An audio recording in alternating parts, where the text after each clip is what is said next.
जय हिंद दोस्तों। मैं विनोद चपराना आपके अपने यूट्यूब चैनल वर्दी आजकल 24 पर स्वागत करता हूं।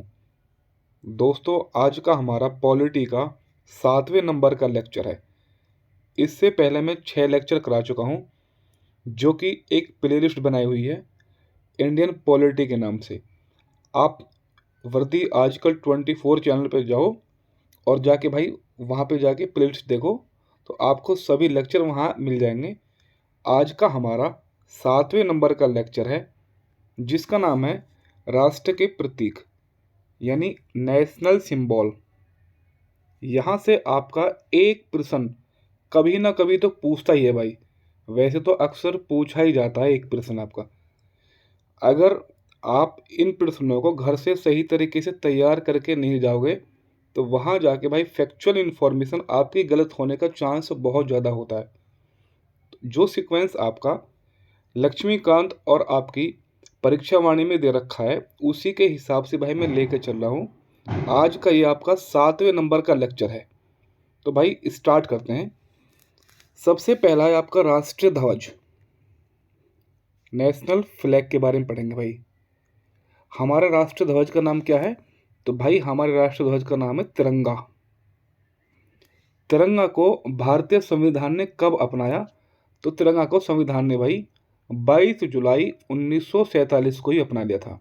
यानी देश आज़ाद होने से पहले ही हमने जो है अपने ध्वज को अपना लिया था। अब यहाँ से क्या क्या इन्फॉर्मेशन पूछता है, जैसे राष्ट्रीय ध्वज का नाम तिरंगा, संविधान ने कब अपनाया? 22 जुलाई 1947 को। 2 क्वेश्चन आपके यहाँ से हो गए भाई। अगला, ध्वज में जो है, जो हमारा राष्ट्रीय तिरंगा है, इसमें कितने रंग है भाई? ठीक है, तो भाई इसमें 3 रंग हैं। 3 रंगों के साथ साथ एक अशोक चक्र भी आपको देखने को मिलता है भाई। उसी अशोक चक्र में 24 तिल्लियां है भाई आपकी। यहाँ से भी क्वेश्चन पूछे जाते हैं भाई।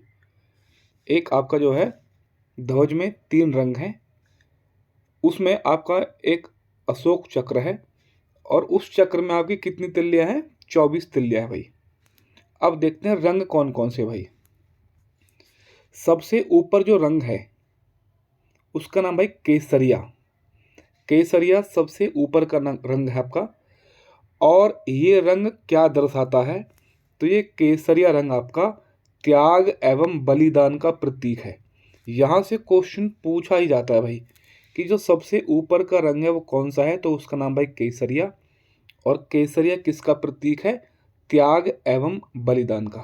ठीक है, आपने केसरिया रंग भी सुना होगा, जो गाना है अक्षय कुमार का, वहाँ पे बलिदान की ही बातें होती हैं भाई। जो इसके बीच में रंग है भाई, मध्य में रंग जो है, उसका नाम है सफ़ेद। सफ़ेद किसका प्रतीक है? सत्य, शांति एवं पवित्रता का प्रतीक है आपका सफ़ेद रंग। ठीक है भाई, मध्य में कौन सा रंग है? सफ़ेद।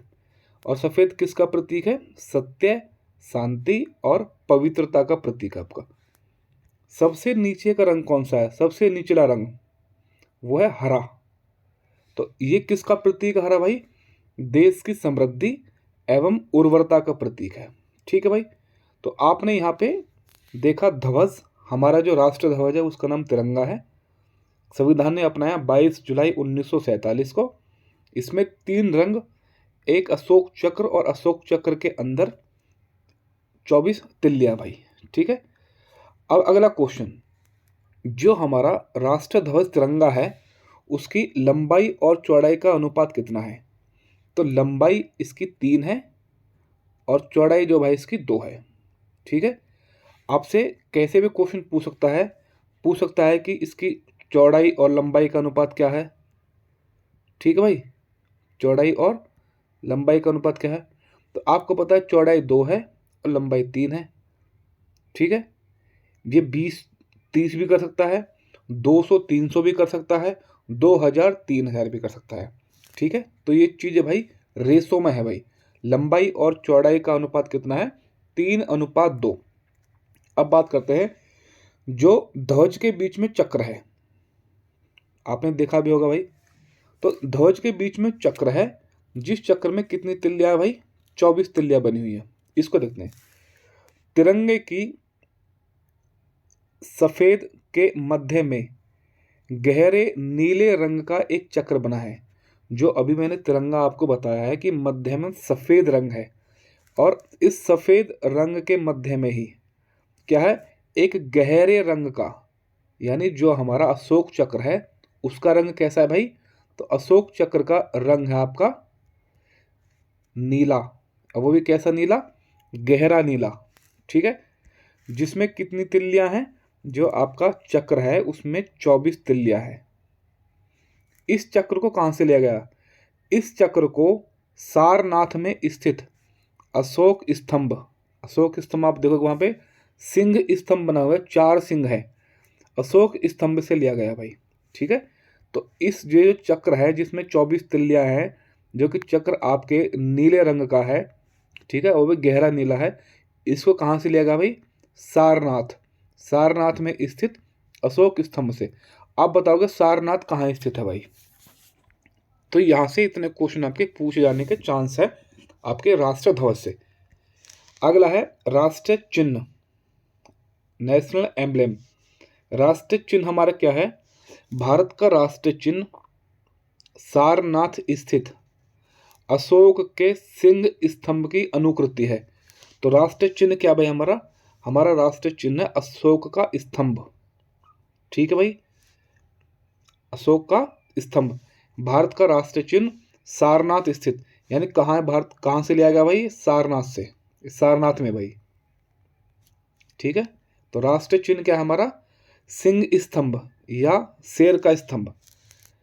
अब भारत सरकार ने इस स्तंभ को कब अपनाया था, यह हमारा राष्ट्रीय चिन्ह जो है इसको कब अपनाया था, तो भारत सरकार ने इसे 26 जनवरी 1950 को अपनाया था, जिस दिन हमारा देश गणतंत्र हुआ था भाई।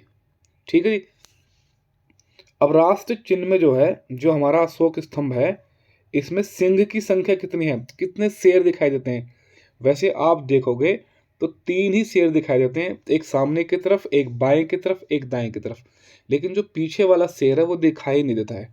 ठीक है, तो एग्जामिनर कभी कभी क्वेश्चन पूछ लेता है भाई, मूल स्तंभ के शीर्ष पर कितने सिंह है भाई, 4 सिंह,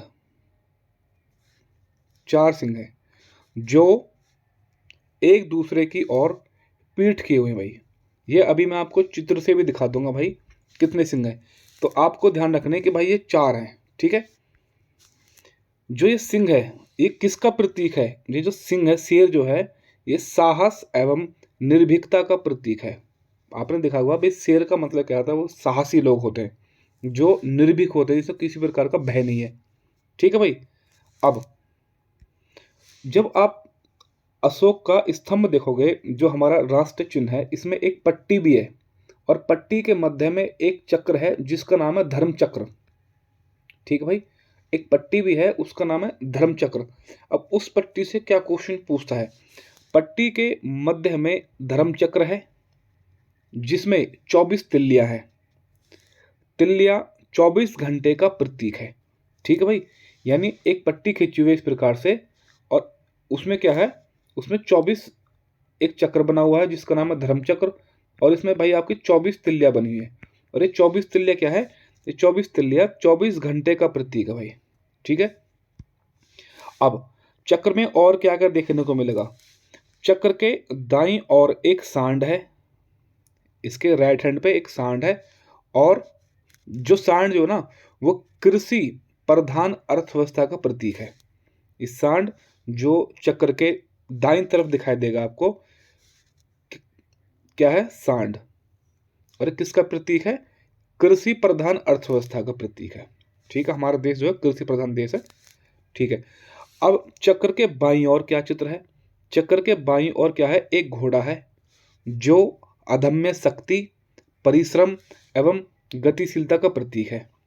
ठीक है भाई, दूसरा, ये जो पट्टी है, जो चक्र है, इसके नीचे एक शब्द लिखा हुआ है सत्यमेव जयते। क्या लिखा हुआ है, सत्यमेव जयते, और इस सत्यमेव जयते कहाँ से लिया गया, मुंडकोपनिषद से लिया गया भाई, जो कि देवनागरी में लिखा हुआ है। चक्र के नीचे सत्यमेव जयते लिखा है, जो कि देवनागरी लिपि में अंकित है। यह शब्द मुंडकोपनिषद से लिया गया आपका। ठीक है भाई। अब आपके कितने क्वेश्चन यहाँ से पूछे जा सकते हैं भाई। पहली बात तो हमारा राष्ट्रीय चिन्ह क्या है, तो आपको बता देना कि हमारा राष्ट्रीय चिन्ह जो भाई वो अशोक का स्तंभ है। ठीक है। कब इसे अपनाया भाई? इसे अपनाया 26 जनवरी 1950 को, जब हमारा देश गणतंत्र हुआ था। इसमें कितने शेर हैं? इसमें 4 शेर है भाई आपके जो, ठीक है, जो कि एक दूसरे की ओर पीठ करके खड़े हुए बैठे हुए हैं। आपसे एक क्वेश्चन पूछ सकता है कि हमारे जो अशोक स्तंभ है इसमें कौन कौन से जानवरों के प्रतीक हैं, यानी कौन कौन से जानवर हैं, तो आप बता दोगे भाई इसमें शेर है, इसमें सांड है, और इसमें आपका जो भाई घोड़ा है। ठीक है। इसमें एक प्रतीक भी है जिसका नाम है सत्यमेव जयते, जो लिखा हुआ आप देखोगे, मैं आपको दिखा दूंगा अभी। ये सत्यमेव जयते कहाँ से ले गया है? मुंडकोपनिषद से ले गया है भाई, जो कि देवनागरी लिपि में ही लिखा हुआ है भाई, सत्यमेव जयते। ठीक है जी। इसमें एक चक्र भी बना हुआ है जिसका नाम धर्म चक्र है। इसमें क्या है? 24 तिल्लियां हैं जो कि 24 घंटे का प्रतीक है। इससे ज़्यादा आपसे क्वेश्चन भाई कभी भी नहीं पूछेगा। आगे बढ़ते हैं भाई। आगे आगे देखते हैं राष्ट्रगान के बारे में भाई, नेशनल एंथम के बारे में। हमारा राष्ट्रगान जो है जन गण मन अधिनायक है, जो कि रविंद्रनाथ टैगोर या रविंद्रनाथ ठाकुर जी द्वारा लिखा गया था बांग्ला भाषा में। ठीक है जी। क्या नाम है? जन गण मन। और हिंदी में इसे कब अपनाया? 24 जनवरी 1950 को, जब भारतीय संविधान की अंतिम बैठक हुई थी। उस दिन 24 जनवरी 1950 को राष्ट्रगान को अपना लिया गया था भाई। क्या नाम? हमारे राष्ट्रगान का नाम क्या है? जन गण मन अधिनायक जय हो। किसने लिखा भाई? रविंद्रनाथ टैगोर ने लिखा भाई। ठीक है जी। अगला, ये जन गण मन जो है पहली बार कब गाया गया भाई? कांग्रेस के कौन से अधिवेशन में गाया गया था? तो भारतीय राष्ट्रीय कांग्रेस का 26वां अधिवेशन था भाई, जो कि कलकत्ता में हुआ था। ठीक है। कब हुआ था? 27 दिसंबर 1911 को। 1911 की डेट आपको याद रखनी है। और अधिवेशन हुआ कहाँ था भाई? कलकत्ता में। कौन सा नंबर का था भाई? 26वें नंबर का। इस अधिवेशन की अध्यक्षता किसने की थी? पंडित विशन नारायण धरनेश इस अधिवेशन की अध्यक्षता की थी भाई। ठीक है। अब इसकी गायन अवधि कितनी होती है? वैसे तो 52 सेकंड में इसको गाया जाता है भाई हमारे जनगण मन को, लेकिन कुछ ऐसी स्थिति होती हैं जब इसको बहुत ही जल्दी गाया जाता है, तो इसकी पहली पंक्ति और अंतिम पंक्ति ही गाई जाती है, तो वहां पर ओनली इसको गाने में 20 सेकंड का समय लिया जाता है। ठीक है। रविंद्रनाथ टैगोर जी के बारे में आपको पता है कि इन्होंने ही जो है बांग्लादेश का राष्ट्रगान भी लिखा है, और एक पुस्तक जो कि गीतांजलि पुस्तक है, गीतांजलि पुस्तक से ही इन्होंने जो है जनगण मन आपका लिया है भाई। ठीक है। इतने सारे क्वेश्चन आपसे पूछ सकता है भाई। अब है राष्ट्रीय गीत के बारे में भाई। राष्ट्रीय गीत, हमारा नेशनल सॉन्ग कौन सा है? हमारा राष्ट्रीय गीत है भाई वंदे मातरम। ठीक है। वंदे मातरम किसने लिखा है भाई? बंकिम चंद्र चटर्जी द्वारा लिखा गया भाई। बंकिम चंद्र चटर्जी या चट्टोपाध्याय। ठीक है। संस्कृत भाषा में लिखा गया भाई इस गीत को जो। ठीक है। और इस वंदे मातरम को कहाँ से लिया गया भाई? आनंद मठ पुस्तक से लिया गया भाई इसको, वंदे मातरम को, जो कि बंकिम चंद्र चटर्जी द्वारा लिखी गई थी। अब राष्ट्रीय गीत को कब स्वीकृति मिली संविधान द्वारा? तो इसको भी जब राष्ट्रीय गान को मिली उसी दिन इसी को भी 24 जनवरी 1950 को राष्ट्रीय गीत के रूप में स्वीकृति मिली। ठीक है। इस गीत को बांग्ला भाषा में लिखित आनंद मठ नामक उपन्यास से लिया है। देखो, एक कोई प्रश्न पेपर था उसमें पूछा था कि आनंद मठ जो उपन्यास है वो कौन सी भाषा में लिखा गया भाई? तो भाई वो लिखा गया बांग्ला भाषा में। ठीक है जी। आगे, पहली बार हमारा जो राष्ट्रीय गीत है वो कब गाया? ठीक है। तो ये भारतीय राष्ट्रीय कांग्रेस का 12वां अधिवेशन था भाई। कैवे नंबर का? 12वें अधिवेशन का। ये भी कलकत्ता में हुआ था। कब? 1896 में हुआ था भाई ये। ठीक है। और इसकी अध्यक्षता किसने की थी? रहीम तुल्या सियानी ने इसकी अध्यक्षता की थी भाई। ठीक है भाई। गायन अवधि कितनी है भाई इसकी? तो 65 सेकंड है, यानी 1 मिनट 5 सेकंड इसकी गायन अवधि होती है। ठीक भाई। अब हम आगे बात करते हैं राष्ट्रीय पंचांग के बारे में भाई। नेशनल कैलेंडर कौन सा है भाई हमारा? हमारा जो कैलेंडर है भाई वो शक संवत पर आधारित है। कौन सी शक संवत? शक संवत। 78 BC। देखो बहुत सारी संवत हुई हैं, शक संवत, विक्रम संवत, खलछुरी संवत और गुप्त संवत, और भी बहुत सारी संवत हुई हैं। ठीक है, अपने अपने नाम से राजाओं ने संवत चलाई गई थी। तो हमारा कैलेंडर कौन से संवत पर आधारित है? शक संवत पर आधारित है, शक संवत। आगे इसे ग्रीगोरियन कैलेंडर के रूप में 22 मार्च 1957 को अपनाया गया था। ठीक भाई, जो आज हम ग्रीगोरियन कैलेंडर देखते हैं, जनवरी फरवरी माह, इसको, इसका पहला महीना कौन सा होता है? चैत्र का। ठीक है, कौन सा इसका पहला महीना कौन सा होता है भाई? तो चैत का। और सामान्य वर्ष जो है 365 दिन का होता है। ठीक है, चैत्र का पहला दिन सामान्यतः 22 मार्च को और अधिवर्ष यानी लीप ईयर में 21 मार्च को पड़ता है। आपको पता है जब अभी हमारा 1 जनवरी को जब नई साल बनाई गई थी तो बहुत सारी वीडियो ऐसी आई थी कि हम 1 जनवरी को सेलिब्रेट नहीं करेंगे, बल्कि हम अपने मार्च में करेंगे जहाँ से हमारी संवत चालू है। यानी हमारी 22 मार्च से स्टार्ट हो जाती है। ये 22 मार्च क्या है कि जब पृथ्वी आपकी जो है बिल्कुल, सूर्य जो है ये आपका इक्वेटर पर आ जाता है भाई। ठीक है, तो इस दिन को हमने चुना है अपना जो। ठीक है, अब हिंदी में कभी कभी पूछ होता है कि भाई कौन कौन से माह के बारे में। भाई अभी आपने देखा कि पहला महीना कौन सा होता है हमारा राष्ट्रीय पंचांग का? चैत्र। ये मार्च का महीना होता है, 22 मार्च के समथिंग। फिर बैसाख, ज्येष्ठ, आषाढ़, श्रावण, भाद्रपद, आश्विन, कार्तिक, मार्गशीर्ष, पौष, माघ और फाल्गुन। जैसे आपको बताया कि पहला महीना कौन सा होता है? चैत का। तो अंतिम महीना कौन सा होगा भाई? अंतिम महीना होगा भाई फाल्गुन। ठीक है, ये कब पड़ेगा? ये फरवरी के आसपास पड़ेगा भाई आपका। अब भाई आपका राष्ट्रीय पशु, नेशनल एनिमल, भारत का राष्ट्रीय पशु कौन सा भाई? हमारा राष्ट्रीय पशु है बाघ। इसका वैज्ञानिक नाम क्या है? Panthera tiger. ठीक है, वर्ष 1973 में बंगाल टाइगर को राष्ट्रीय पशु घोषित करने के साथ ही भारत में बाघों को बचाने के लिए प्रोजेक्ट टाइगर प्रारंभ किया गया था। तो प्रोजेक्ट टाइगर कब स्टार्ट किया भाई? 1973 में भाई, प्रोजेक्ट टाइगर। और कौन सा बाघ? बंगाल टाइगर। ठीक है भाई। अब है राष्ट्रीय पक्षी, नेशनल बर्ड।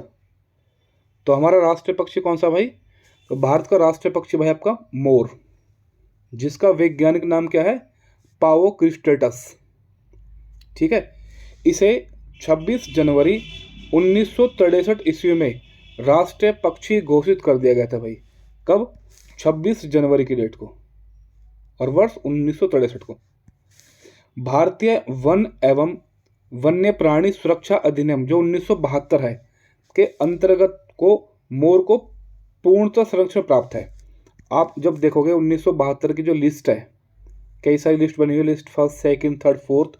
ठीक है, तो इसमें इसे पूर्ण तरीके से क्या है? पूर्ण तरीके से इसको संरक्षण प्राप्त है कि हम मोर को मार भी नहीं सकते भाई। आगे राष्ट्रीय पुष्प के बारे में बात करेंगे भाई। तो हमारा राष्ट्रीय पुष्प क्या है? तो भारत का राष्ट्रीय पुष्प क्या है? कमल है, जिसका वैज्ञानिक नाम क्या है? नीलंबो न्यूसीफेरा गार्टन। ठीक है भाई। राष्ट्रीय वृक्ष की बात करेंगे। राष्ट्रीय वृक्ष क्या भाई? मैं भारत का राष्ट्रीय वृक्ष क्या है? बरगद है, जिसका वैज्ञानिक नाम क्या है? फाइकस बेंगलेनिसिस।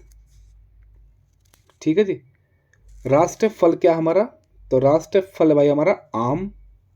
राष्ट्रीय मिठाई क्या हमारा भाई? तो राष्ट्रीय मिठाई हमारी जलेबी। आगे बढ़ते हैं भाई। ठीक है, अब देखते हैं हमारी राष्ट्रीय नदी कौन सी है भाई। तो भारत की जो राष्ट्रीय नदी है वो भाई गंगा नदी।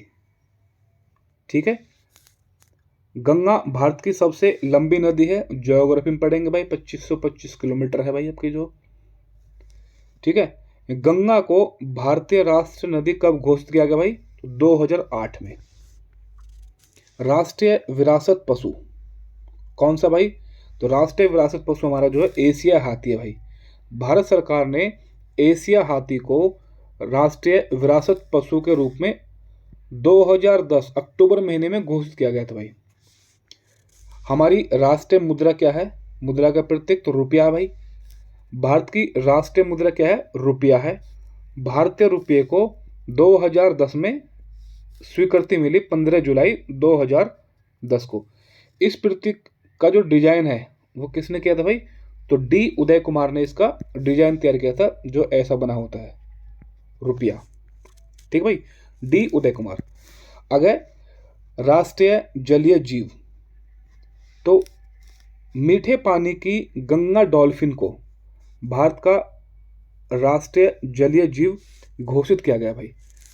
18 मई वर्ष 2010 को भारत के पर्यावरण एवं वन मंत्रालय ने राष्ट्रीय एक्वाटिक पशु, यानी एक्वाटिक माने जो जल में रहती है, के रूप में गंगा डॉल्फिन को भारत का राष्ट्रीय जलीय जीव घोषित किया गया था भाई।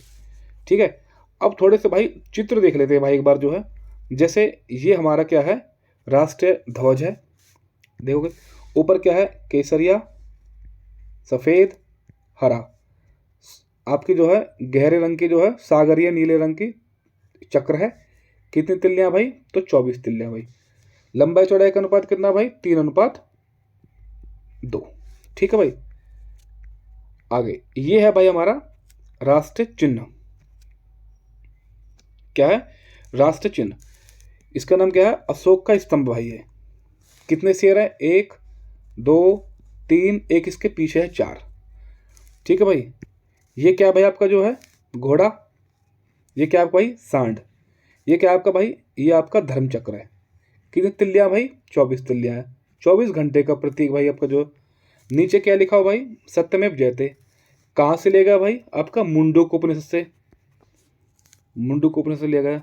ठीक है, ये है हमारी जो है भाई गंगा डॉल्फिन, जो कि हमारी राष्ट्रीय जलीय जीव है। तो भाई आई होप आपको ये वीडियो पसंद आई होगी। तो भाई अपने दोस्तों के साथ शेयर करो, और भाई कोई भी आप सुधार चाहते हो तो भाई आप कमेंट में मुझे बताओ। जय हिंद, जय भारत।